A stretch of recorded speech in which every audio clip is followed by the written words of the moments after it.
Brothers and sisters, do we live in a fractured society? Sister Dame Claudine, are you with us, my queen? You are the keynote speaker today, and we want to see your beautiful face on the Hidden Truth for the very first time. My queen, how are you? Hey, brother Andrew, how you doing? Me there, me there, and me there. So it's all crispy. It's great, it's great. You are amazing. You are an amazing individual, sister. And, you know, we can't wait to hear from you tonight, sister. But I don't know if this is a part of your presentation, but for those of us on the platform, okay, that may not know you, may not know about the Duberry report, just let us know before you start, sister, a little bit about yourself and why you're doing the work that you're doing today, sister, because you're an award-winning sister. I mean, I can run through your resume, which I may do, in fact, but just let them know a little bit about you, sister. Feel free to run through my resume. So, okay, as you said, my name is Dame Claudine Duberry with a PhD at the end. I am grateful for my journey. My journey has been long. I am a child who was born into parents or grandparents of the Windrush community. So, you know, I logged on earlier on whilst I was sorting out in the background just to hear all the contributions to the show, and the contributions are absolutely fantastic. Now, as you said, you can run through my resume, I'll run through it. You know, I've got several qualifications, which means I have been through the education system. The education system, which wasn't always easy, but for me, you know, Brother Andrew, I say nothing changes if nothing changes. And for me, I've got to be the change that I want to see. So my journey is building that foundation, building the change that I want to see. And, you know, as you said, I'm a dame. I've acquired that along my journey. I've got a doctorate. I've acquired that along my journey. But they don't dictate who I am. I'm still part of this community. And, you know, I looked at those videos that you were showing, and I listened to some of the things that Sister Samira and all the others had to say. And it is about the fact that we are a community. That video that you just showed about the young man who's saying, have I got a dad? That contributes to our fractured society. And although, you know, I speak about the fractured society, and I say to people, don't get it wrong. The Duberry report talks about the fractured society, but we have to also address the fractured society, which begins within our homes. And that video right there is part of the fractured society, which will then go out into our schools, go out into the community, and then we want to blame the government. Yeah, we live in a fractured society, and no, we can't trust the government, the people that we pay our taxes to on a weekly, monthly basis, but we got to deal with our business at home first. Sister, just let me pause you one there. Brothers and sisters, I don't know if it's me. If you're feeling the sister, as Sister, I think Cara has put that, drop down the word facts. If you're feeling it, if you know what she's saying is true in your inner soul and being, just drop down facts, man, because I don't know. This is, she hasn't even started yet, and she's already dissecting the whole game plan. What I love about Sister Dame, she's seen, you know, people write about she's a proactive, disruptive, and thought-provoking criminologist who listen, brothers, says she's not afraid to challenge the theories around working and engaging with our young people who display what society may be seen as challenging behavior. Come on, man. She's been working through social work profession for over 2 decades, and she's got a passion for working for our young people. And she's dynamic. She's one of those people that we want to promote because she thinks outside of the box. She's got a wealth of experience, brothers and sisters, and that's why I wanted her to be the keynote speaker today. Yeah, she's won awards for working within our community, okay, very authentic, okay. She's got an exceptional reputation with the Metropolitan Police, which, as she just stated, we're going to work with them, yeah, but at the same time, we've got work to do within our own community, okay, brothers and sisters, and we're going to make sure that we can assist those if they are assisting us, okay? Yeah. Sister Dame, you know, Sister Dame Claudine, sorry, Duberry, we want to thank you so much. Even before you start, sister, you've just dropped some absolute gems already. So, sister, I'm gonna shut my mouth, my queen. And if you want to share the screen, you can, or if you want to talk, it's down to you, my queen. But you know, sister, please just, you know, educate us tonight, feed our minds, our soul, and our spirits, and give us, you know, your analysis and your report as far as you see it, sister. Okay, thank you very much. I say thank you for inviting me, and thank you for everybody who's attended. So, you know who I am, you know a little bit about my background. You know, I've got qualifications in criminology, in law, in social policies, and my career began in social work. So I've been a social worker for over 3 decades. And it came to the point where I felt like social services were failing our children and young people, and the education system to a degree was failing our children and young people. And when you're in these systems, you kind of feel like they're strangling you because you have to work within a box. And unfortunately, as you said, I'm very disruptive. I can't be held within that box, because it's like that video that you just showed of somebody in our community living in that place in Hackney. Now, as a social worker, we'd go in there and we'd do the bits and pieces and we'd try to help fix it up and we'd go away. Nobody wants to know what brought you here. Nobody wants to know what will it take to keep you outside of that situation. And that's because it takes money. So I can't work like that. I'm very nosy. I'm very proactive. I'm very disruptive. I like to upset the systems because it's these systems that keep us in place. I don't want to be held by anybody's system because I wasn't born to be held. You understand? So for me is we've got to start doing for self. What are we as the community doing for self? If we take it back to that young man, he says, "Mummy, well, who's my dad?" She gives him a dad's name. Well, does he know that I'm very bright? Well, no, I don't think he does. She's answering really honestly. Yes. He says, well, if he knew, then he would trust us and he'd come back. What she doesn't understand right there, that's a child who's going through trauma. The trauma is created within our own households and then it seeps out into the communities. We've got to deal with the trauma in our own households, with our own community. And where are we as the people? You just said, where are we as the people? Why are we allowing this to happen? Unfortunately, relationships break down, and yes, they do. But when they break down, that child never asked you to bring me here. So how dare you abandon me? How dare you set me up for the trauma that may then follow me through my life? As you said, when America sneezes, England catches the cold. Soon from now, it's going to be our young people, or we've already got our young people carrying the guns. But a lot of them carrying the guns and the knives is about the trauma that was created in their own household. And we're not educated on trauma. It's the individual trauma. It's the community trauma. They go through school and they experience trauma. It could be a child who's bright outside of the education system. And because that school system cannot hold them, they're going to go through their own trauma. As we know, when we're in the Caribbean, when we're in Africa, if we've got a child who is older, who is only 8, but yet still you're at an education level of a 10-year-old, we're moving you up. We forget ages. We understand that you're too bright to be educated with these youngsters who may be a little bit behind you. However, we don't do that in the UK. So we are creating trauma. Yeah. Now, as I said, the Duberry report, it talks about the fractured system, but the journey follows a young man that I used to work with. So sorry, Brother Andrew, I'm rattling on because I know you're not loving, and I want to be respectful to people's times. But what I should have said was, I am the director of a couple of companies. And one of them is called Taking Positive Steps.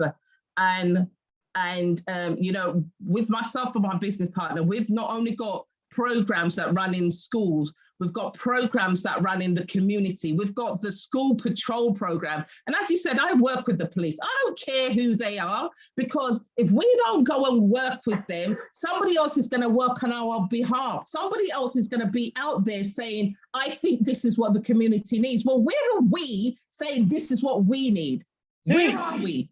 We can't say, oh, the police is the enemy, because actually one of my closest friends is a senior police officer. I don't care who he is, because at the end of the day, he looks like me and he's my friend. When he puts on his uniform, that's good, because guess what? When I'm in a situation and I need some information, I know how to go all the way to the top. Because of the position that I'm in, when McPherson made his report 20 odd years ago now and said that, okay, Stephen was killed and the police had no community to go to, I think that the police should be working with community people. I was the individual that set up the first independent advisory group. The first independent advisory group was set up at Stoke Newington Police Station in Hackney in 2002. We then used that blueprint to go to Haringey, Waltham Forest, Tower Hamlets, and now we've got IAGs across the UK. Yes. Do the IAGs, are they fit for purpose? No, they're not. What I did, I set it up, I chaired it for the next 7 years, and then I stepped away. We do these things, we set up things and we say, okay, it's now running smoothly, we're gonna step away. We step away and unfortunately the devil comes in. The devil is in the detail, and what we set it up to be, it doesn't happen anymore. So that's another story, but that's where we were. So I work very closely with the police. When we had the child Q situation in Hackney, I could ring up the borough commander. I could tell him all the things that went wrong, and I could tell him how Hackney community were upset. And the fact is, he needed to go and address Hackney. But where were the IAG? Where are our communities? The fact is, the IAG was set up because McPherson said we need community members, but there's not enough of us who are stepping up to the task. If we don't step up to the task, somebody else is going to go and do it. Absolutely. Yeah. So I make no apologies for saying that. Right now, the IAG in Haringey, the IAG in Hackney, the chair people are Jewish. Well, why are they Jewish? Because the IAG was never about the Jewish community. The IAG was about the Black community. But where are we? If you don't take a seat at the table, somebody else is going to sit there for you. Somebody else is going to say, well, actually, I think that this community needs this. I think that this community needs that. No, we don't. We need to tell them what we need. Within the report, we talk about the fact that, you know, my case study within the report was a young man that I had worked with for some time, and his mother came over here. Yep. She followed her parents who had come over to work in the UK, like many people, but they were a family who came, she settled, she got involved in a relationship, she suffered a lot of domestic violence, she went to work, she had a couple of children. Not only was she supporting her family in the UK, she was supporting her family back home. It's done. But a lot of the time, the families back home still feel like the streets of England are paved with gold. And we're afraid to say to them, they're not paved with gold. And actually, right now where we are also struggling. And a lot of families are struggling. And in the struggle to pay the bills, the energy bills that have just gone through the roof, to keep the children in the childminders, to keep the children in the schools, to keep them in school uniform, to make sure that they've got all the equipment that they need, we're taking our eye off the ball. And by taking our eye off the ball, our children are suffering. Suffering. If a family is going through domestic violence, you're creating trauma within your household, right? Whether it's violence from a man to a woman or a woman to a man, and yes, that does happen, we are creating trauma within the home, and our children are suffering from that trauma. When we have to work all the hours that God sends to put food on the table, and we're moving our children from pillar to post to be cared for, we are creating trauma. Unfortunately, we don't see this. When we're giving over to our children care responsibilities, i.e., you will finish from school and you will go and pick up your sibling and you will bring them home and you will feed them and mummy will be home soon. We are creating trauma and we're taking our eyes off the ball. However, we can't do no better. We have moved away from the collective. Where's the community? Where's the auntie, the uncle, the grandparents? Where's the godparents? Where are we? When I had my baby, I chose my godparents, and my godparents stood there as I christened my child and said, I will help you. Where have you gone? Why are our children suffering in this system that has been set up against us? And has it really been set up against us? Or is it the fact that we've stepped away and handed over power to those who don't really care? Wow. We have to ask ourselves those questions. And in answering ourselves those questions, we say that the education system is failing our children. Well, I would ask, is the education system failing our children, or are we failing our children? And the reason I say that is because I'm of an age that when I went to school, we had 3 parents' evenings per year. Now we have 1 parents' evening a year. And so at the end of every term, we've gone on 9 months or however months the school term is, and we're now going in to see the tutor. And we've given half an hour to deal with a whole 9 months. And we've got to catch up with everything that our child has done, the goods, the bads, and the indifference in that 9 months. Yes. How do we expect that to happen? Ain't gonna happen. Why are we not there knocking at the teacher's door? I don't care if you're busy, because I tell my parents, as I say, I'll run a parenting program, and I tell my parents, when you go to school, right, the teacher is your employee. Yeah. Right? You're the employer, right? The teacher's your employee. Have you stopped to say to the teacher, right, this is my son, this is his strengths, this is his weaknesses, right? This is what I expect at the end of the term. Who does that? And even when your child has a challenge, right, and the child comes home, or, you know, the child's being given detention and they send home a letter, and you say, okay, cool. You've been given detention, the child gives their story, and the teacher says, oh no, that wasn't the case. I want a meeting. I don't care if your diary is busy. I want a meeting. I will write as many letters as possible. And if you don't respond to me, guess what? I'm taking the afternoon off of work. And when school is finished, I'll be sitting outside of your office. And if that doesn't work, I'm calling the community. Where is the community? As you just said, where are our people? You did a march, right? And look how many people you brought behind you. We need to take control. Yes. We need to go back to the point. If we send a child to school, our little ones go to school, and it may cost that local authority £5,000 a year as they start school, and it goes up and up and up. The most expensive child will cost, depends on the borough, £10,000. If that child gets excluded from school, that fee then becomes between £18,000 and £37,000 a year to educate that child. Right? Where's that money coming from? They can find that money. So if they can find that money, then why could they not have found the money to put some sort of mentoring system in place to support that child who may be going through their challenges? Where are we, the community? And I keep going back to where are we, the community, because some of us on this call, I looked down and we've got 342 of us. A lot of us are business owners, and a lot of us are on the job. Regardless, we pay our taxes in this country. What does your taxes go towards? When was the last time you got in contact with your councillor and said, I live in this borough, what is my council tax going towards? You know, how many of us knows that we can actually take a portion of our wages and divert it towards a charity? Yeah. Why are we not using our money to support these charities that are out here working to support our children and young people? Where are they? Right? As I said, my background is social work, and now I'm going to move on to social work. Christmas last year, we lost baby Star. She was killed in the family home. And we lost little Arthur, he was killed in the family home. And all the other children that didn't make the headlines were killed in the family home. And then we say, but hold on a minute, if we have an incident in the community and it involves the police, there's an organisation that holds the police accountable.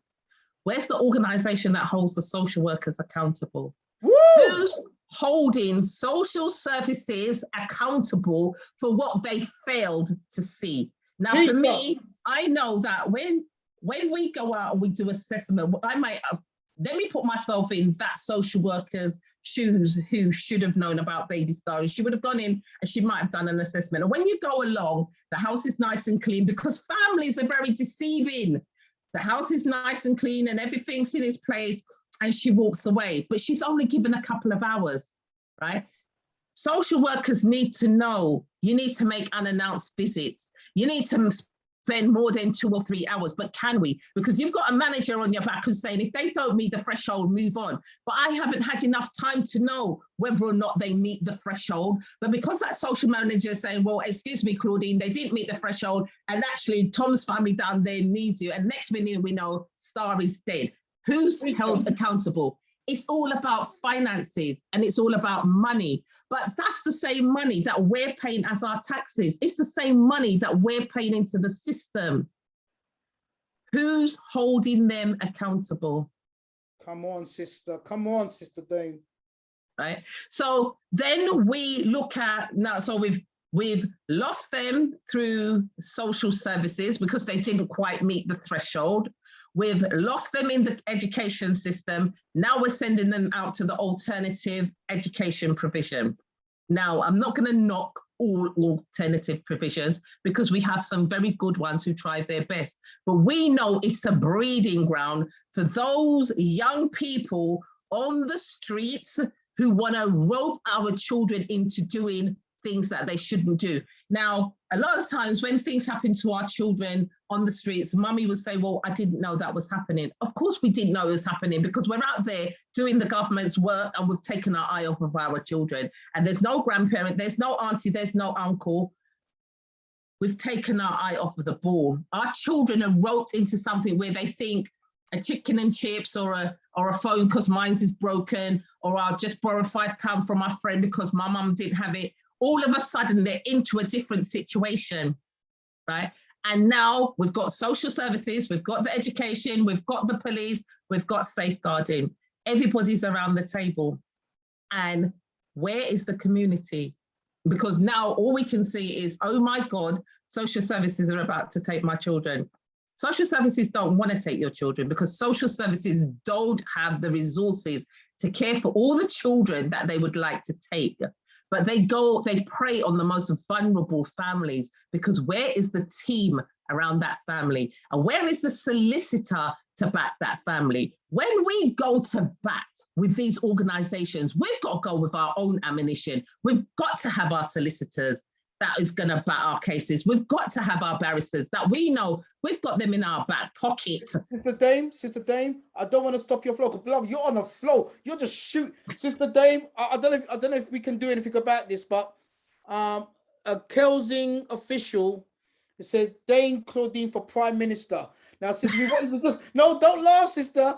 Just resonate on it for a little while, okay? Because as you know, our current Prime Minister is in a lot of trouble. So, sister, as you're shooting for the hips, there's a cry for you to become our next Prime Minister. But, sister, they wouldn't have me as Prime Minister because our Prime Minister, yes, he's behaving badly, but also his presentations and his speech is very guarded and it is scripted. I don't want nobody to script me. I need to tell my people, I need to tell my community how it is. I need to tell them we need to rise up, right? We need to hit them where it hurts, but we need to have the knowledge and we need to work as a collective. And Brother Andrew, let's take us back to the energy. Teach! They've just taken the energies where people can't reach. If you think families are suffering now, let's see how they're going to suffer. And what I saw people do was, let's turn off the energy for 10 minutes on Tuesday. And let's turn off the energy for 10 minutes next Tuesday. And we've got 30 minutes. Do we think that they really care or that really did any damage? And how many of us actually participated? Why wasn't there a movement that says, make sure that your freezer is turned up and it is over frozen? Now, guess what we're going to do? We're going to turn off the power for an hour.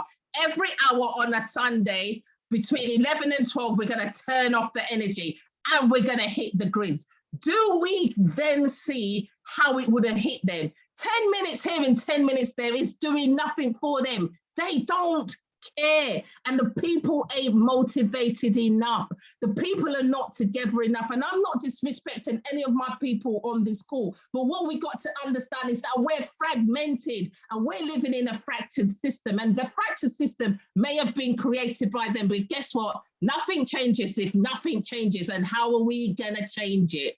Sister Dame, no. Brothers and sisters, you're tuned into Hidden Truth. If you're feeling this sister tonight, no, I'm going to say lick shot on Babylon with rice and peas and a buffalo soldier and a dreadlock rasta. If you're feeling this sister tonight, brothers and sisters, finish off that sentence. If you want this sister to run as prime minister, and finish off this sentence for you, man. Licking shot on Babylon. Jeez. Chicken back foot tonight. Sister, keep rolling. So in the bringing our community together, as I said, my case study, which is often quite emotional because I knew the young man, and I've worked with several young people who have lost their lives to the streets. I mean, if we go back to the honey trap killing, where it was a girl, a young lady, that led that young man to his death. And we look at it and we're like, well, hold on a minute. It's a young lady. But those were guys. It was the guys that took his life, but it was a girl that set it all up. Let's not be confused. Our girl children are being brought into the same devil's trap, because whilst we're concentrating on our sons and saying we've got to keep them safe, we've lost vision of our daughters. And when I said lost vision of our daughters, it's about sleeping with the enemy. I said to somebody at a conference the other day, we need to ask, who are our daughters' friends, right? Because they're sleeping with the enemy. And guess what? The enemy is right inside our house. Let's not be blinded, and let's not get aggravated and angry, right? Because as I said, I'm a loose cannon, right? You can't talk to me if you don't want to hear the truth. The devil is inside our house. The devil is in our front room. The devil is around our dining table, right? The devil is in our house, and we need to stop lying to ourselves. Do they realize who they gave this dameship to, sister? Do they realize? No, don't laugh, sister. I've never heard a dame talk like this. Rastafari, teach. Right. So when we say that where our boys are caught up in unlawful group association, and you may say, St. Claudine, what's unlawful group association? It's the word given to gangs. We don't have no gangs. We have children who are engaged in unlawful group association. We have to look at words. Where did that word gangs come from? It came from the media. Why are we allowing the media to give us labels? Stop it, right? We don't have no gangs. We have children and young people who are engaged in unlawful group association, and it is both our boys and our girls. And yes, that is fact. And the fact is, because they're engaged in it, because about this instant gratification, they've reached a point where they're killing each other and they've taken our daughters along. We have to tell our boy child, guess what? The fight is not with your brother. The fight is not inside your house. Don't come to my house with that argument. I'm not going to drive you down the road to go and kill your brother. You crazy. The fight belongs with the government. Let's get together and let's take the fight to where the fight belongs. Dame, I don't know what to say. I knew you was fire. I know that you are provocative. I know that you disrupt thinking cells. But if you see the chat line, sister, the chat line's going crazy tonight. It's going crazy. Sister, don't stop, man. Keep teaching. Keep teaching. So he he got killed on the street. Now, as I said, mum came and she supported two families. She supported family here, supported family home. She had a couple of children within a domestic violent relationship. Dad was here, there, and all over the place.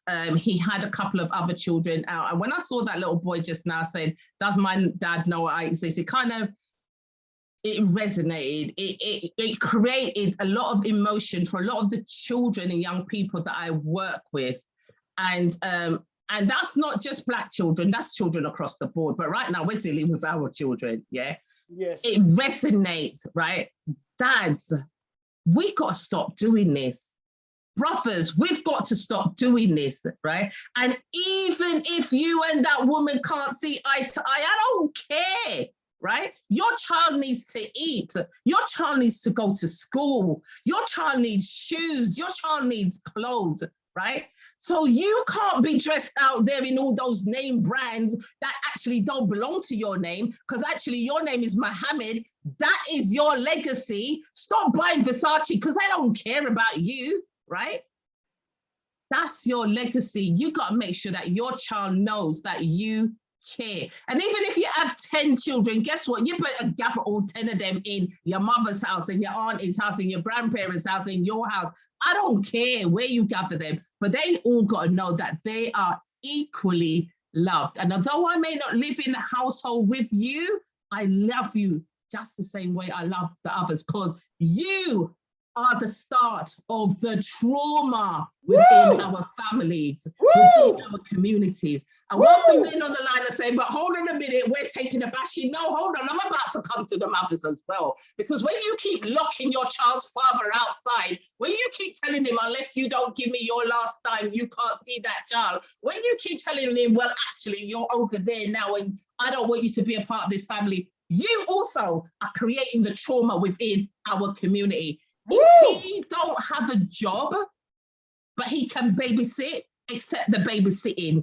If he can't give you the monthly maintenance because unfortunately he doesn't have a job anymore, COVID has hit all of us hard. That's all right. Say to him, that's great. Guess what? You can come round to my house. You can help me to do the washing. You can help me to do the ironing. You can help me to do the cooking, feed your children. You can help me to do the school run, whilst I go out and make sure that the children are taken care of. It doesn't matter how it comes, so long as we look after our children as a community and stop the trauma that we are creating. That family created a whole heap of trauma.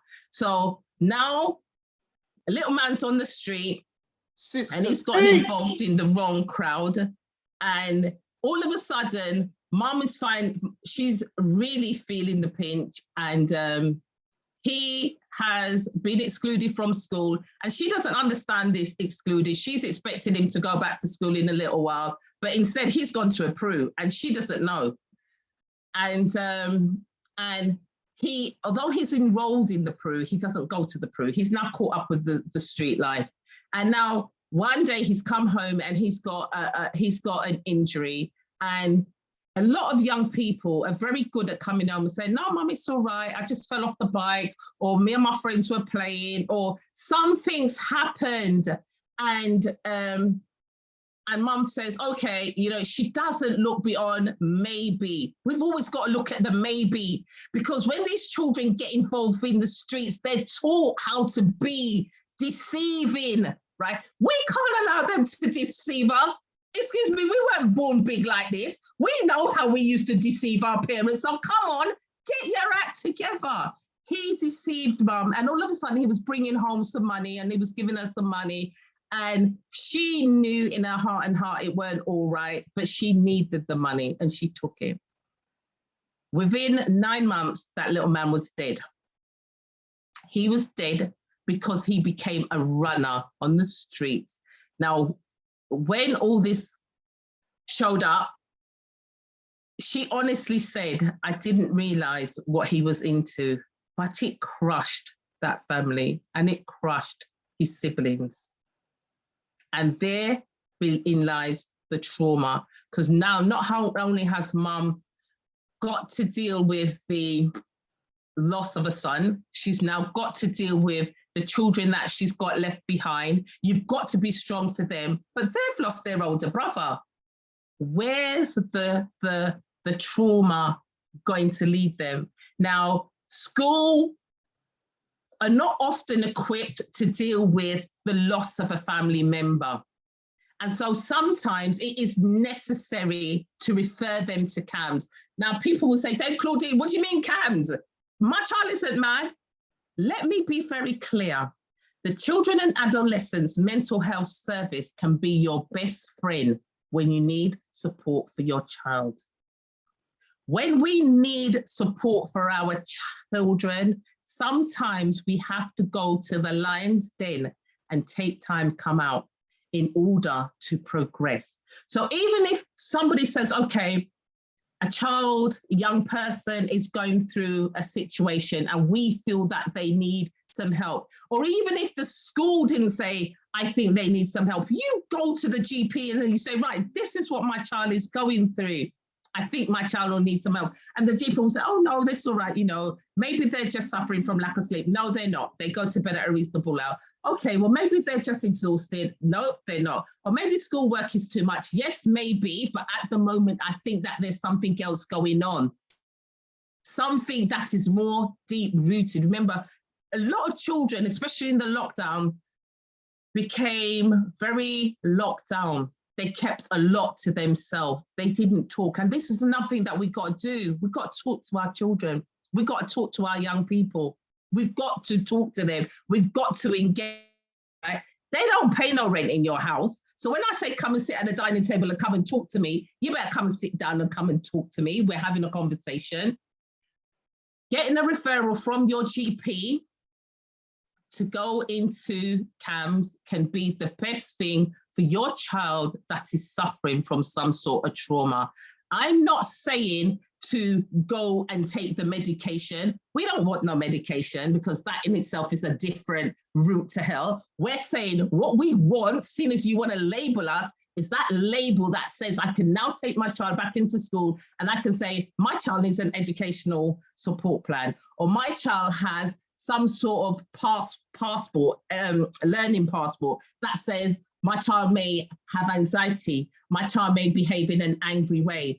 It gives your child a get out clause. The child will be given a pass that says when they are behaving in a way that the teacher doesn't quite understand or something may have triggered, allow them to just go and sit in a corner outside the classroom, in the canteen, go and see their mentor by themselves, as opposed to the teacher who continues to press those trigger buttons and the child is getting more and more angry, and all of a sudden that child's now in detention and you get a call from school that says, well, your child was very rude and your child was very disruptive and they didn't do the work and they wouldn't listen to me. And by the way, they have now got detention. And mum's thinking, I don't know what to do with this.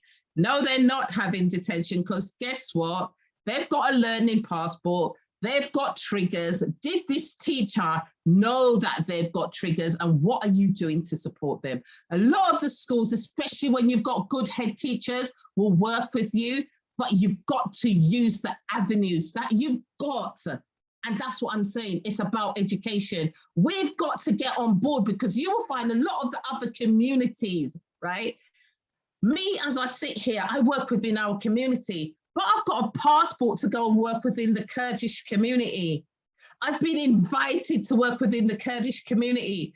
They use every trick in the book to get what they need out of the education system. Where are we?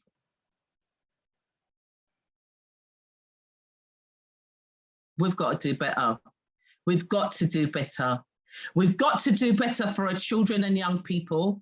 We've got to demand the services that we pay for. Services in England are free at the point of delivery. They're not free. You've already paid for them. You've paid for Mines. You've paid for Brother Andrews. You've paid for everybody on this line. You've already paid for it. So why then are we not demanding or creating the services that we need? Why are we not funding into these charities who are out there, who are doing the work that we need? Why are we not going to our payroll department and saying, but excuse me, I heard a young lady called Dame Claudine Duberry, she's got this charity. I want part of the money that I pay in my taxes to be diverted to that charity to help her to continue the work that she's doing on behalf of my children, my grandchildren, my nieces, my nephews. Why are we not doing these things? And then when we flip it on the head, we also need to know that we need to look after our elderly. As I said, when we go to social services, it's all about checks and balances. It's all about whether or not we've got the budget that can cater for that person that needs it. And sometimes the threshold says that that elderly person won't meet that threshold. Why not? Because they've already paid for it in the UK. Why not? Sister Dame, this is so important what you're going through today. I mean, one person just put down, we don't know that we don't know that we don't know. We don't know what we don't know what we don't know, and that's why I'm so grateful for this platform, because it's an information sharing platform, and we need to keep sharing the information. You know, we need to keep doing these things, and the Duberry report was written so that we could share the information. Not only did we do the case study in the Duberry report, we said, okay, now we've done the case study and we know all the systems and the institutions that failed this family and failed how many other families. What are we going to do about it? Well, we made several recommendations. So not only as that report said, right, this is the case study, these are the institutions that keep on failing us, why the report is called the fractured system, it then says, these are the recommendations and this is what we need to do as a community to begin to heal, because nothing changes if nothing changes.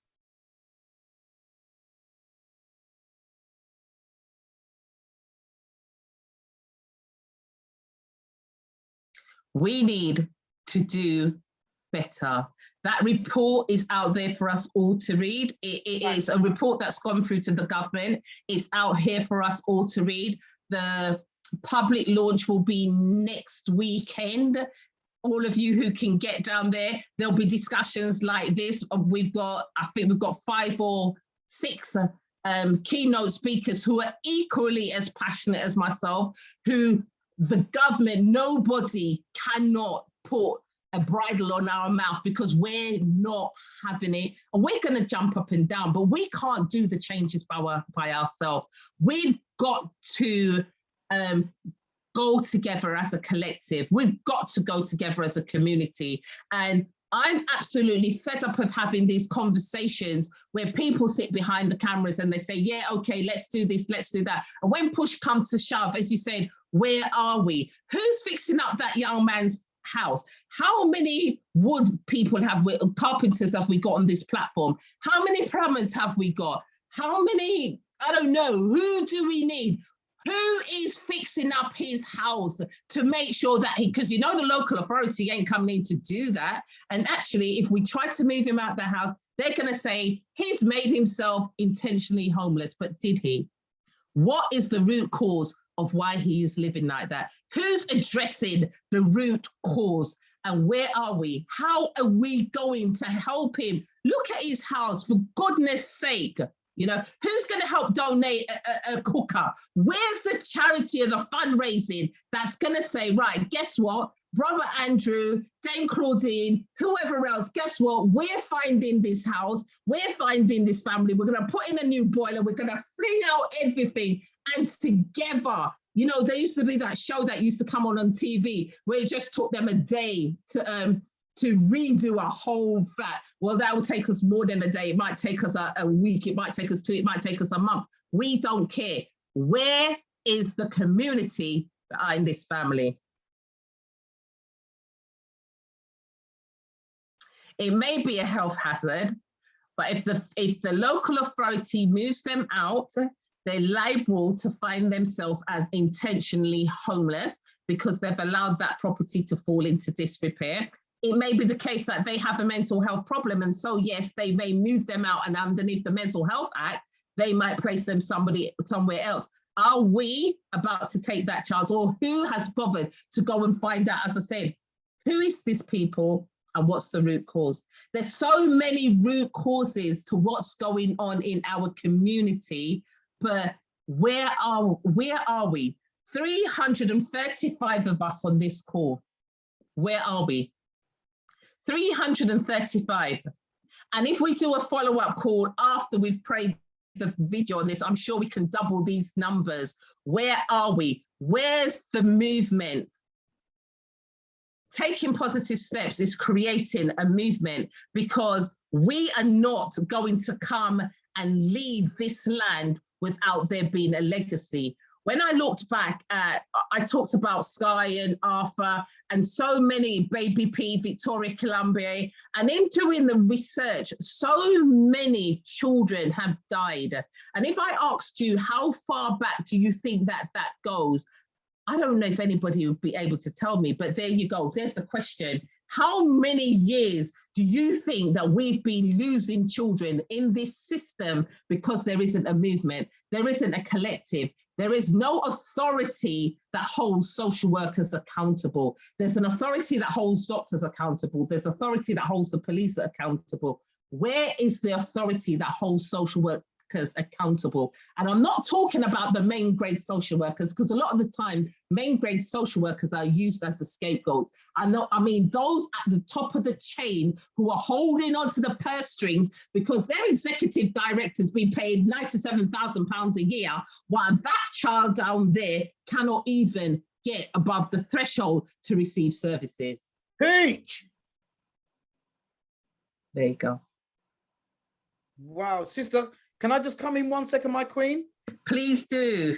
And it's not even for me, sister, because sister, everything, honestly, sister, I thank the Most High for you. And I'm not just saying it to make you feel good.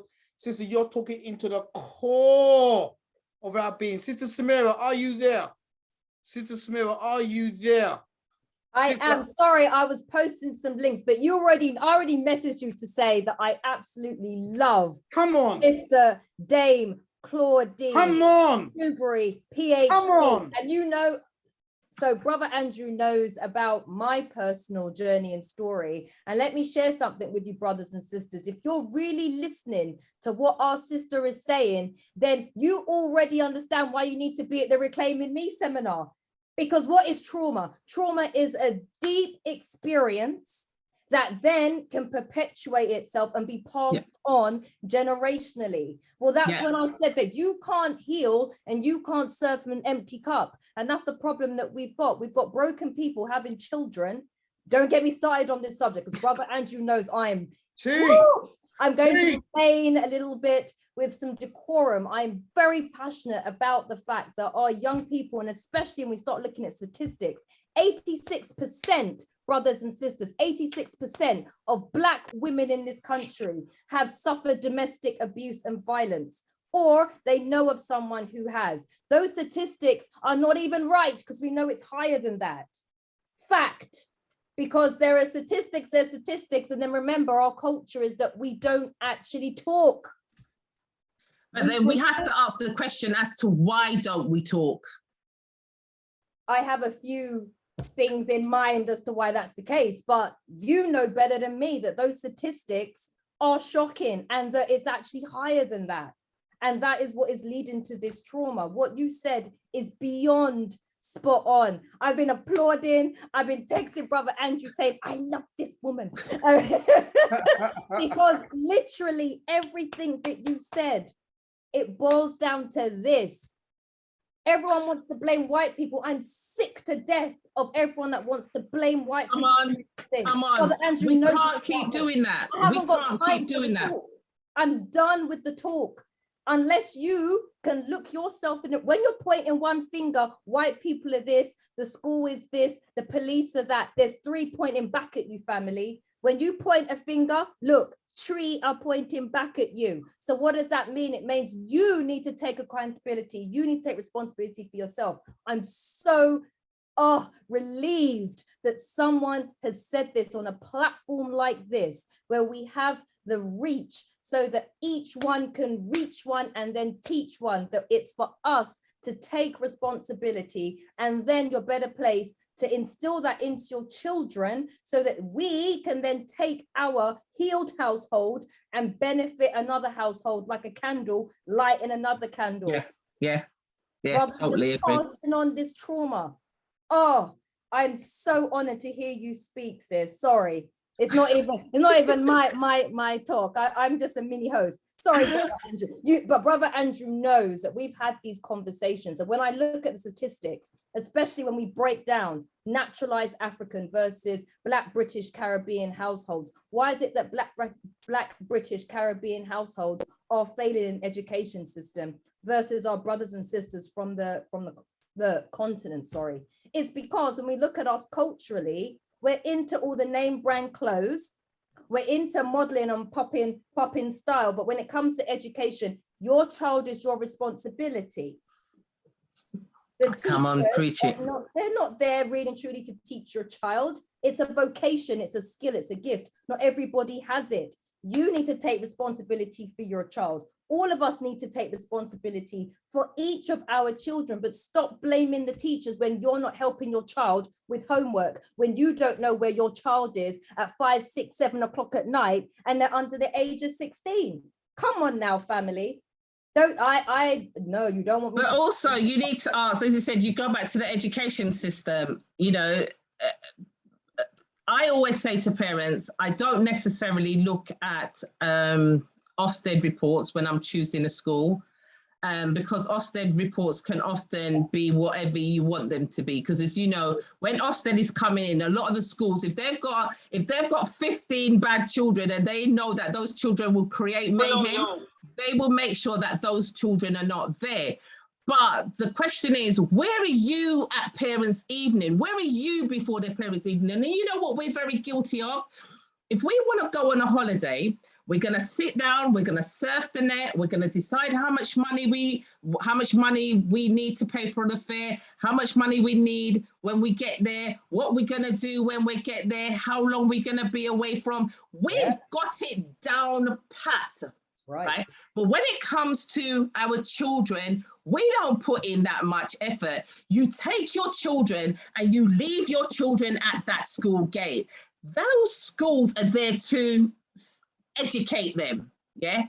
But if you haven't told the school what you want, how are they going to know what you want? Right now, for me, I said to my parents, you go to school and you meet every single teacher and you introduce your child to every single teacher and you tell that teacher what you want and you make sure that teacher realizes, excuse me, I am employing you because without my child or 10 other children here, you wouldn't have a job. So we are paying your wages. This is what I want when my child leaves this school, when my child finishes this year and graduates onto the next year. But we don't pay that much attention. And then you want to blame the school. Stop blaming the school. Where are you as a responsible parent? How did you tell them that you want them to treat your child? How did you tell them how to communicate with you? How do they know how to get hold of you if your child is failing or if your child is struggling or if your child has a challenge? Why are they leaving it until parents' evening? It's too late then. You need an update report every other week, every month, so you know where your child is at. And as I said, not every child is cut out to be within this education system, and not every child is cut out to do all those 10 different subjects that they'll never use when they leave school. So as far as I'm concerned, I don't care. I told my children, and I'm very pleased, and as you said, Brother Mohammed, who made you a Dave? I don't know, but they were crazy. Right? I said to my children, I need maths, English, and science. Everything after that, I don't care because that is for the benefit of the school. That's not to the benefit of you. So if I have to go and find you private tuition, that's what I'm going to do. I'm not going to get you a private tutor to teach you geography and history, not my history, geography and history and RE. No, I'm not. But I will go and get you a private tutor to make sure that you can come through those lessons. Where are we as a community? Do we know that actually my child doesn't have to go to school full time? I can put my child on a flexible timetable. No school ain't gonna tell you that, but when you're equipped and you've got knowledge, you know that actually, if my child is struggling within the education system, my child can actually go on a flexible timetable, especially if my child has a diagnosis from CAMS, right? Let's be equipped. If social services come knocking at your door, let's stop running away. Yes, some social workers need to be retrained, and I'm going to put it like that because then that remains very professional, but invite them in. Invite them in. When I tell you we don't have enough resources in social services to take every child who's behaving badly in London at the moment, believe me, invite them in, sit them down, give them a cup of tea, show them your child's bedroom, show them your child's school report, show them when your child's coming in from school, tell them that you don't know who your child is socializing with, tell them that, and make sure you document everything. Don't allow them to then turn around and say, well, I went to see that family, that's called the Duberry family, and by the way, you know, the bedroom was a little bit messy and not sure if they had enough food. And no, show them everywhere, document it. Even when they're talking to you, say to them, excuse me, I just need to make a note because, you know, I might forget something. And then you follow it up with an email further to your visit. This is what we spoke about. This was your concerns. This was my concern. Let them take it from there, and make sure you've got a solicitor on speed dial. Every family who comes to me taking positive steps has a solicitor on speed dial. We've got a barrister team on speed dial because we're not playing with you, because we know that this system isn't set up for us, but sometimes we need to go into the lion's den in order to come back out. And the way that our children are running at the moment, because they're being groomed into a different way of thinking, they think the battle on the streets belong to them. Sometimes we need that help from them people out there. But remember, they are here to provide a service to you. You tell them what service you need. And when they tell you, well, you know, we've got this concern, what's the concern? Spell the concern out very clearly. Right. What's your concern? And so that was my first book. My first publication, the first publication is called Guns and Gangs and the Implication for Social Workers. And you may ask, well, why that title and why was that written? That was written because, as I said, my background is in social work. And what I found was a lot of social workers, my colleagues, used to go into people's houses like a bull in a china shop. And you used to dictate that people engage with you. You used to dictate that our young people engage with you. You fail to see that sometimes the perpetrator is the victim and the victim is the perpetrator. You lot got to get wise. You can't come out of uni in Manchester and come down to London and say, I'm going to go and work in Hackney. And by the way, I'm going to get down with this. Because no, you're not, because you don't know the demographics of Hackney. You don't know the history of Hackney. You don't know the young people in Hackney behaving in a way that you call gang-like behavior. So if you don't get to grips and go out on the streets and not be afraid of them, but actually go out and meet them at the point of their needs, then they are going to run rings around you. So then you have to put your badge on and say, well, actually, I've got this authority. And then they tell you, get on your bike, because guess what? I'll go and do my time and then I'll come back out and I don't have to talk to you. Whereas me, I'll put my trainers on, I'll go and meet you. Let's go KFC. Let's go Nando's. Let's go hang. We'll go and sit in the estates. I don't care. Let's have a conversation. I engage differently. Social workers need to know, we don't care if you've got that qualification, because guess what? As Brother Andrew said, I've got qualifications as long as my arm. But when it comes to engaging my young people on the street, they don't care. Boy, and boy. Sister, yes. You know there's going to have to be a part 2 to this. You know there is going to be a part 2 to this. I've already planned it in my head, beloved. Our part 2 is going to drop. Brothers and sisters, this is Sister Dane Claudine Duberry. It's dangerous what we're doing tonight. We're not playing. We are so not playing today, brothers and sisters, because the work has to be done. And just as the sister was saying that. Brothers and sisters, if you would like to ask the sister a question or just give her feedback on how she's touched you tonight, if you can just raise your hand in the if you could just raise your hand. Question though. Sorry, Brother Andrew, can I address something? Somebody said that was a lot of generalization and slandering. I'd like to know why. Deal with that then. Deal with Please. that. Please.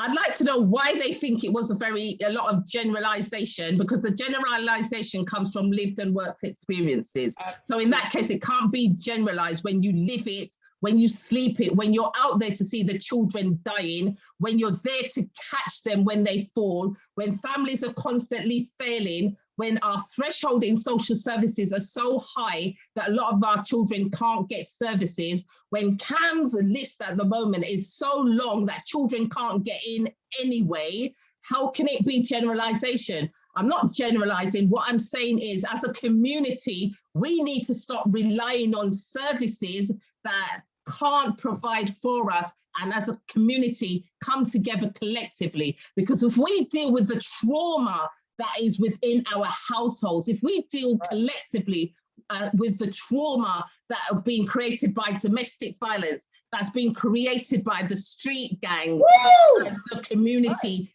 terms them, if we deal collectively with the exclusions, and remember, I'm not saying that there shouldn't be no exclusions, because not every child is meant to be in that environment, and because that environment challenges them, sometimes they have to come out of that environment for the betterment of the others. Because if it's my child who's behaving badly and your child are suffering, you don't want that. So sometimes we have to remove them and put them in another environment. And as I said, because we refer them onto an alternative education provision, it doesn't say that that's going to be to their detriment, because there are some very good ones that I've worked with, and there are some that I would tell parents to run a mile. So no, I'm not generalizing. I'm giving you my 30 plus years worth of experience. Sister, you're not ramping. Brothers and sisters, if you like to have a word, ask the question or just give her feedback on how she's touched you tonight, raise your hand. I lowered all the hands before, because I know sometimes people raise their hand before I actually say it. So I just wanted to make sure, if you've raised your hand and it's been lowered, raise your hand again now. We'll have a few minutes. I have a very quick question, Brother Andrew. Feedback, yeah. So Sister Smith's going to ask a question. I can only allow a few people to give a little bit of feedback or to ask a question. Sister, you have been phenomenal tonight. I've already seen in the chat room several people said, please, Andrew, part 2. I'm going to pass this session on tonight to my family. Another one says, I'm a new social worker and I'm just loving what the sister's saying and whatever. Okay, so raise your hand if you'd like to say anything to our keynote speaker. But in the meantime, Sister Smira, what's the question? It's just to find out the event for next week, sis. When is it? Where is it? When is it exactly? Where is it? So we can get information to attend and support, please. Sister Samira, is that a trick question? No, it's going to be on the 18th of June, and it's going to be at the Vincent Rooms. And Brother Andrew, you've got the information. Okay, hold on a second. Who else is online that knows? Sorry, it was. I heard you say it, and I'm like, oh. It's on the 18th of June. Registration. So it's a ticket only event. The tickets are on Eventbrite. So if you just go into Eventbrite and look for the Duberry report, it will come up.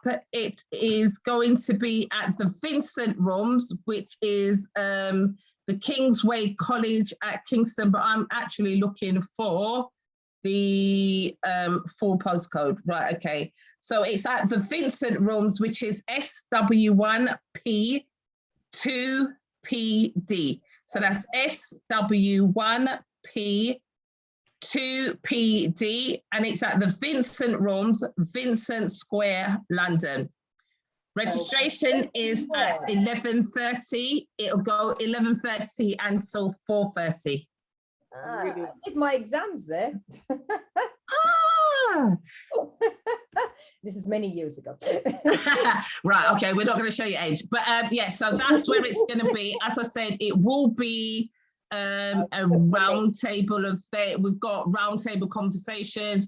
We've got several keynote speakers who are actually very powerful in their own field. And once again, it will be sharing information, sharing knowledge, equipping our community just to go out there and be a better us, be prepared to challenge these institutions, be prepared to, you know, ask the questions, be prepared to invite them in. As I said, a lot of the time, people see social services and think, oh my God, we're in trouble. Or, you know, if you've got a child, your child has a friend who's in care. Sometimes they hang those cherries in front of them. My social worker's doing this and so your child begins to behave badly. And then, you know, if you raise your voice too loud, they'll be like, well, I'm going to call social services. Please do. I'll give you the phone.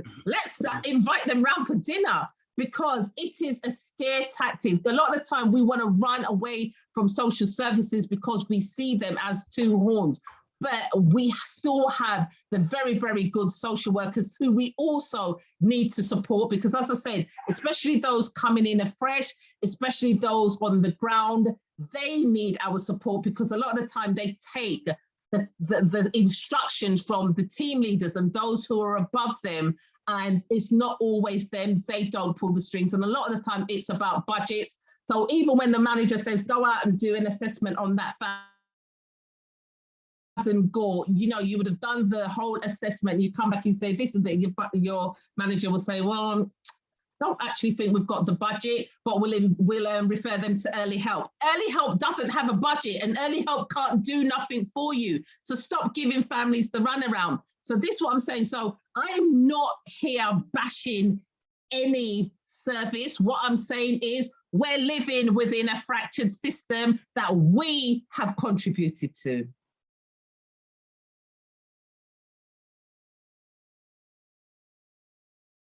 Brother Andrew, you're on mute. Your excitement means you're...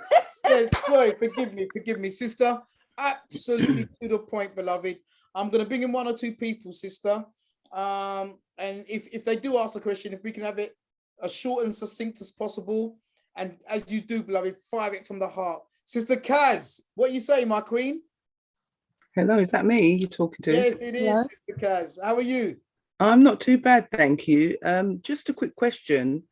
With regards to CAMS, are there any other organisations that we can refer to or build our own? Because with my personal experience with working with our youth, I find that CAMS is not actually really set up for us as a people. I believe that we need to go in another direction.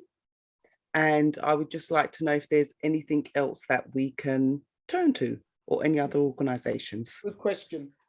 Right, so a lot of the time, local authorities, schools and GPs will refer to CAMS, but you can have an assessment done privately. There are also Black organisations out there, don't put me on the spot, I'll give it to Brother Andrews, who also do assessment for you. So yes, there are other organizations where you can go. The thing about it is, it's like everything else. CAMS is that name that everybody knows. And so if you get an assessment or from CAMS, you know, it will carry some weight. And as I said, sorry, Kaz, as I said, we don't necessarily want their medication. It may be a service that's not set up for us, but we need to get something. And sometimes when our children and young people are going through something, what we want in the first instance is just some sort of support for them, whether it be talking therapy, whether it be a counsellor, whether it be a therapist. We just need something in the here and now while we then go on. So all CAMS is doing is paving the way, but also what you then do is take your diagnosis, which then may mean that if you're dealing with a young person who's still in the education system, that then helps you to get an educational health plan, which then will support your young person through the education system while the parents or whoever is putting further support around them. Thank you for that. I understand that, but I do believe that in some cases, CAMS is very detrimental to that child. And that's my issue. When I go into a situation with a CAMS professional and I am seen to be the more qualified and have to have a side word with that professional in order to help that youngster, because I can see there's a detrimental situation to that youngster, that doesn't work for me. That's why I think it's imperative that we have alternative organizations and systems set in place for our children. And as I said, I'm not going to disagree. And yes, as you said, I mean, I've sat in rooms where I kind of feel like, yeah, it's not going the right way, but then that's down to the parents, because a lot of the time, parents will be invited along to the CAMS meeting with the young person, obviously, unless they're of an age where they can sit in the meetings by themselves. But it is down to you to guide the meeting, because I'm here. I don't want it to be dictated to. We've brought a problem to you. And as I said, I'm not going to sit here and slate any organisation, because there's good and bad in all. I've sat in rooms with CAMS workers who are actually very, very good and have an understanding and appreciation of the challenges that that young person's going through. And I've also sat in a meeting with a CAMS worker who, as far as they're concerned, they've got this issue, and maybe if you give them this medication, it will help. But actually, you've done no work with them. So where does the medication come from? What you're trying to do is automatically script them, get them off of your book and move on to the next. So, you know, it's finding the good and the bad in everything. And as you said, as we move along and as we begin to build, which is what this platform is, we will create systems of our own. But you're sitting there, Kaz, we've got Sister Shanice and Brother Andrew and a whole heap of others on this platform who's saying, well done, it's about time we do our own, but we need the movement. If the long talking is over, there ain't no more time for talking. It's okay, what systems do we need to put in place? Who can take this by the horn and run with it? We may have people on this platform who works with CAMS. Okay, excellent. Bring your expertise. Tell us what we need to do to set up our own systems. Because remember, by the time we start setting up, then we apply for funding. We apply for funding collectively, and we can't be refused. It's just about us taking the first steps, and that's what we're doing. Okay, thank you very much. Thank you for that, Kaz. Sister Lauren, what would you like to say, my queen? I just have to say it's been an excellent presentation. Isn't it? And we need to understand, we need to accept the truth. The school is not our teachers. And we need to take responsibility for our children. I'm a single parent of 4. Over 25 years in further education. 3 of my children went to university. It is not for everybody. University is not for everybody. And some people, they learn and they thrive on the job. Take responsibility for our children. It is not the school's responsibility. And we need to know how to conduct ourselves when we go into school to address those issues, because when we walk out the door, those young people are still there, and they have their meetings every morning to highlight our young people and not in a positive light. Learn how to talk in a school setting to bring a positive outcome for our young people. Thank you for speaking the truth. Who don't want to hear it? They feel it and they know it in them seats. So God bless you. Rise up, and rise up again. And the reality is what we need to hear, and we need to respond and listen to the truth. Thank you. Much love, Sister Lorraine. We bow to you, my queen. Thank you for that. Johnson Bianca, is that Bianca Johnson? Could you unmute yourself, please? Hi, Brother Andrew, Mohammed. Excellent presentation, Dame. I just had a question. Well, I was just going to say, I'm glad that you touched on the whole, narrative on with the knife crime and the gang. The word gangs, it has come from the government. It has been imposed on us. And I just wanted to let everyone know there is someone called Akala. He's an educator and an author, and he breaks down how that word gangs and black crime is not real, and that it's just a narrative that's been used against us.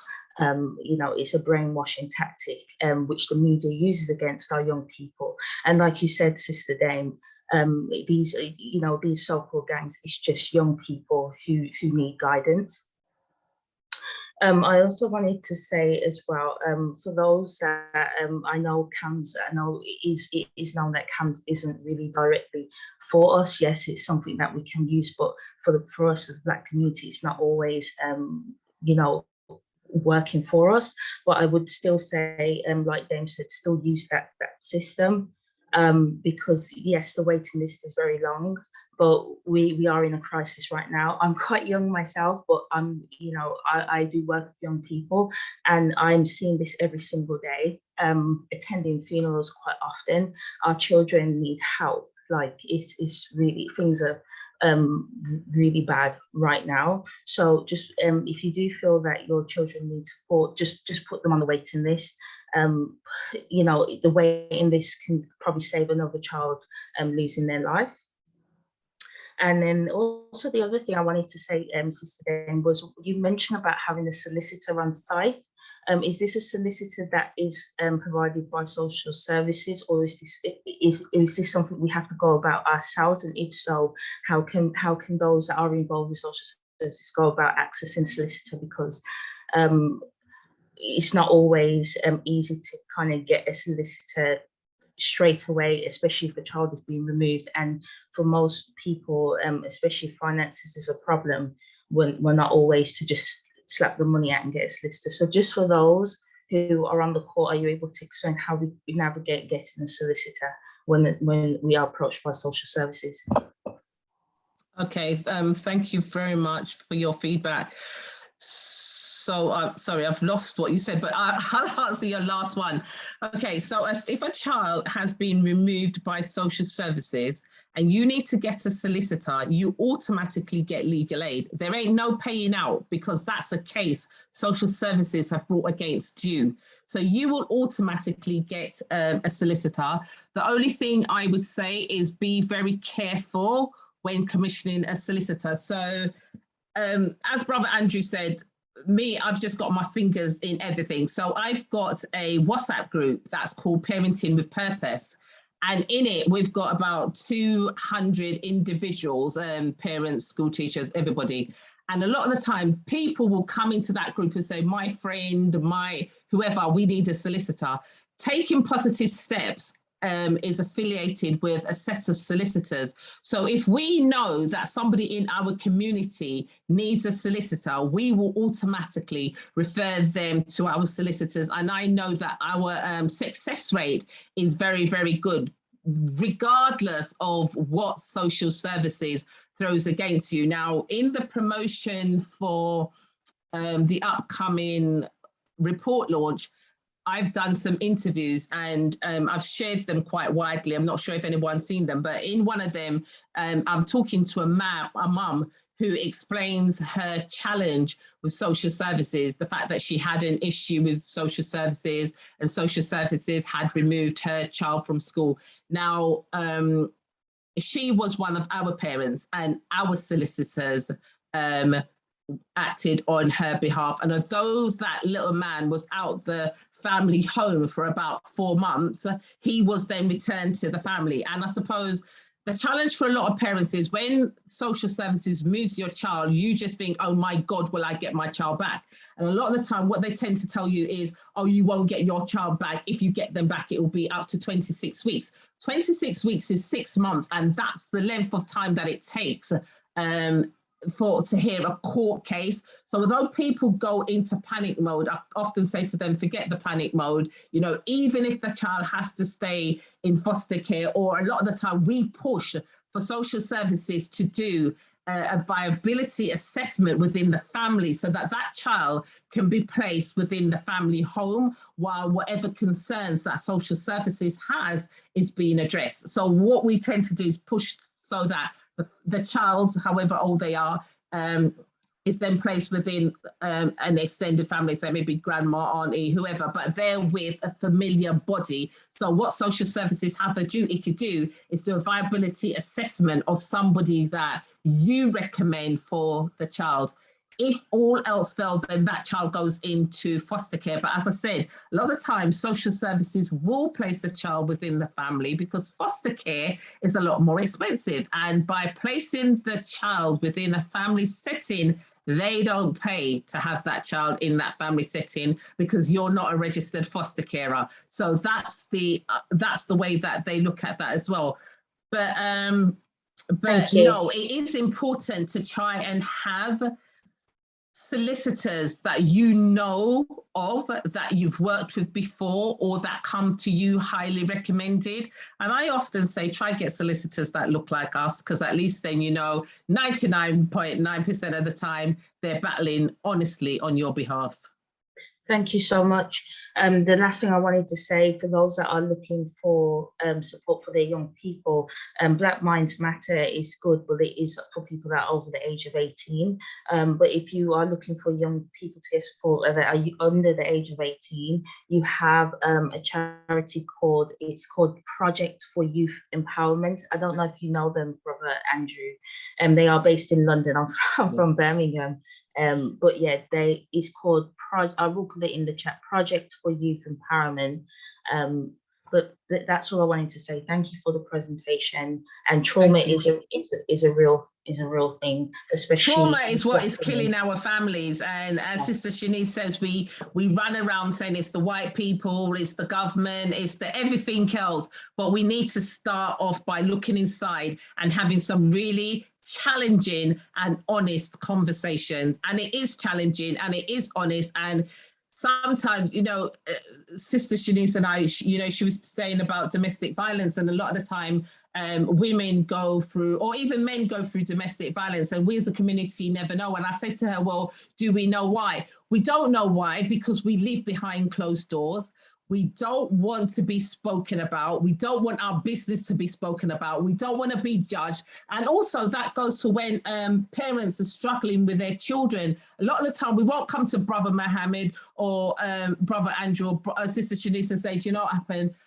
I'm going through a really challenging time, because we don't want people to be talking about us. We're in a culture that we feel like people are always talking about us. But remember, we were also brought up that what happens at home stays at home. Don't go outside and chat my business. Everything stays in here. So we are still very much of that culture. And that's also why we've got all this trauma going on and why it is so challenging to break it down. But we need to move beyond those challenges and beyond those, you know, those hard times that say people are talking. I don't care if somebody's talking about you. If it means that it's going to save your child's life, if it means that we're going to support you, if it means that you're no longer going to live with that domestic violence, whatever it means. And remember, domestic violence today is not just about him hitting her or her hitting him. We've now got children who are hitting their parents and thinking it's okay. When did we get to this? Brother Andrew, you're on mute, and I'm just about to put on the light because I notice it's going dark. Yes, and all yes. Just what you just said.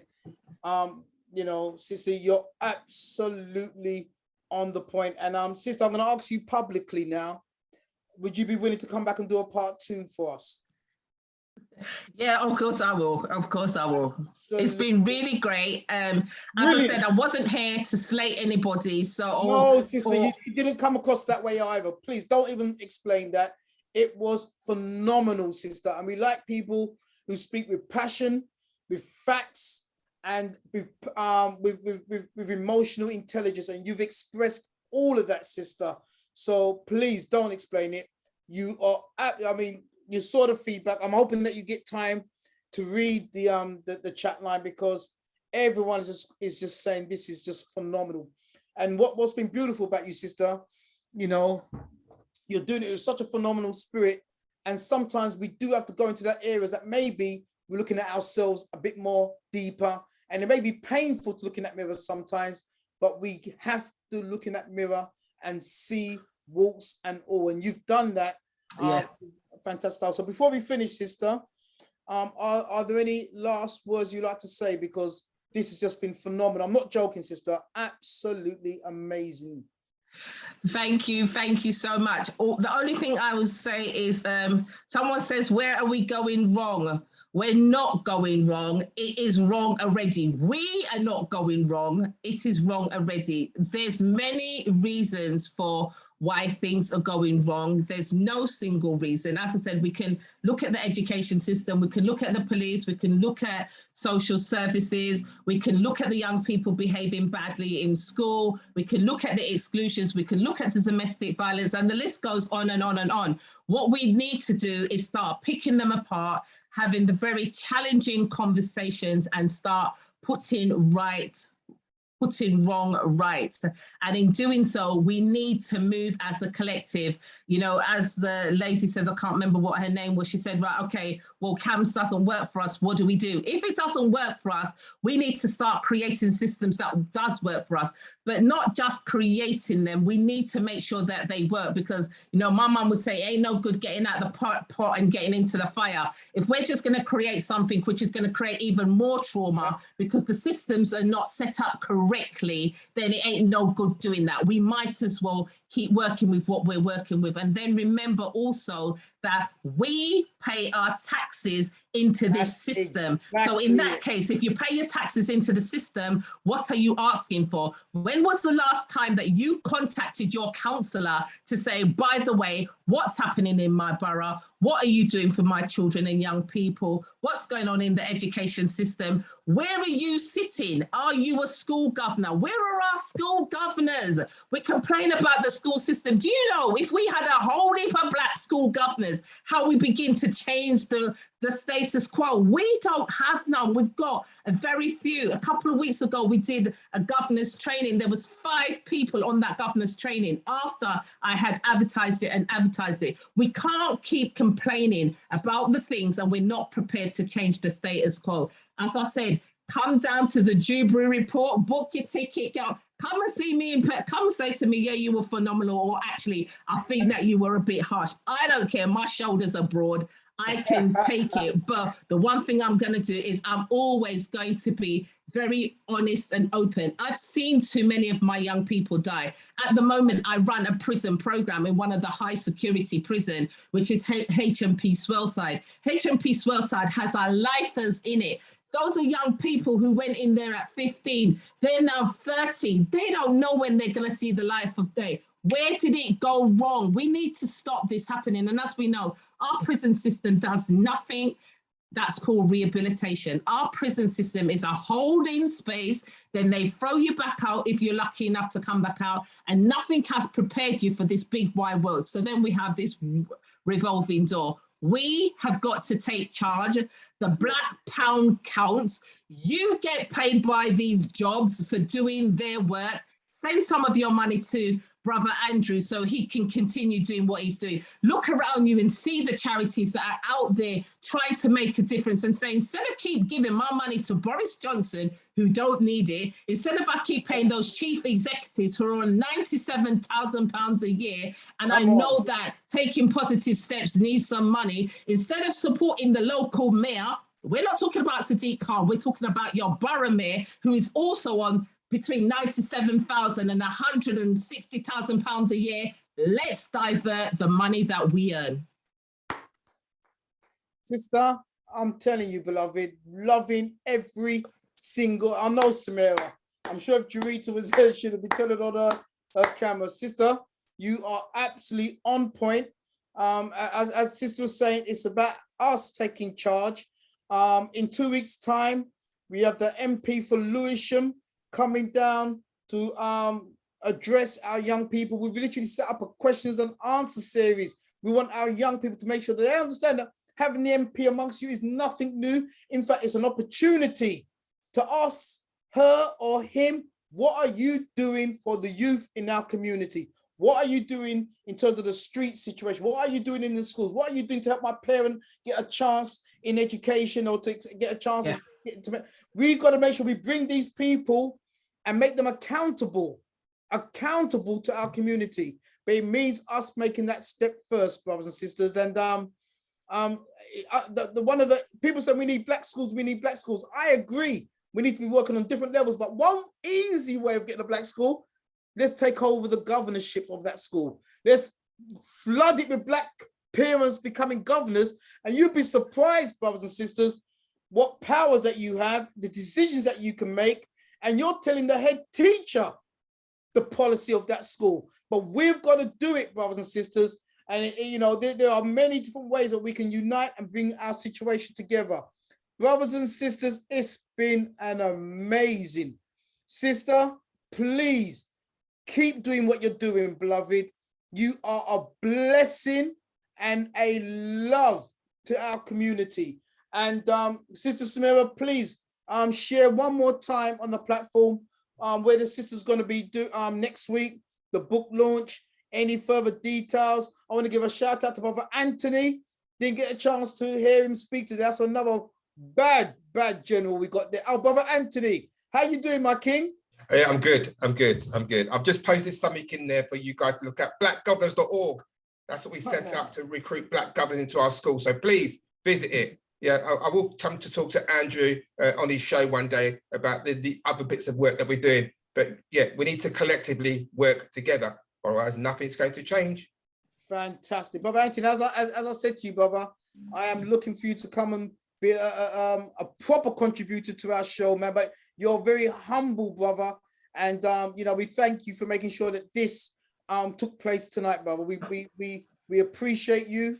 We honor you, brother. And I said, I want you to come on the platform properly where you can deliver some of your work and some of your wisdom and some of your experience. Maybe when we do a part 2 with our sister Dame Claudine Duberry, that you can definitely be one of the speakers on the show on that one. Would that be okay with you, brother? An absolute honor. It would be an absolute honor. Thank you. It's our honor, brother. It's our honor. Brothers and sisters, jeez, we heard Sister Duberry, Dame Duberry tonight. And you know what the sister brought down about the Fracture Society? It goes beautifully into next week, because next week, our main speaker is going to be from South Africa, Dr. Baba Buntu, and his speech on us next week, following tonight's epic occasion, is African spirituality, indigenous knowledge and practice. Because to me, this may be some of the solutions that we go back to the original ways in which we were. Maybe some of the medicines can be done in that. And I want us to just think about what Sister Dame has spoken about today, link it to next week's African spirituality, indigenous knowledge and practice. Because I believe there's something about what we call Sankofa, which is going back and collecting that which we had before in order to build for the future. So brothers and sisters, our keynote speaker next week, Dr. Baba Buntu from Azania, South Africa. He's going to be our keynote speaker, and I can't wait for that. Brothers and sisters, once again, Sister Dame Claudine Duberry, please, if you're feeling the sister tonight, if you felt the sister's wisdom and energy tonight, put down rock stone it tonight. Jeez, I want to see some rock stone. Only if you felt the sister, if you understood that she literally given us 30 years of experience. She didn't read this in a newspaper. She never put it on YouTube and just, oh, this sounds good. I can teach on this one day. We're talking about 30 years of excellence in the work that she's doing. Highly awarded, highly respected, and highly elevated within our community for the work that she's doing. So put down some rock stone. Jeez. Licking shot upon Babylon and all the Babylonians with them. Jeez.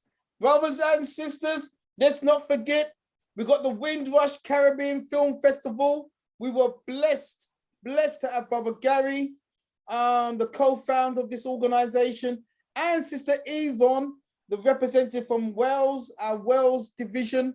And we thank them both for coming on the show tonight. Let's hit the website, let's get our tickets, and let's make sure our Windrush is absolutely honored. Brothers and sisters, this is Andrew Mohammed, the Investigator. I really, really, really thank you for tonight as I greet you in the greeting words of peace. We say in Arabic, which is one of our original tongues, Assalamu alaikum wa rahmatullah. Oh, shukranaki. Brothers and sisters, I now hand over. Jeez.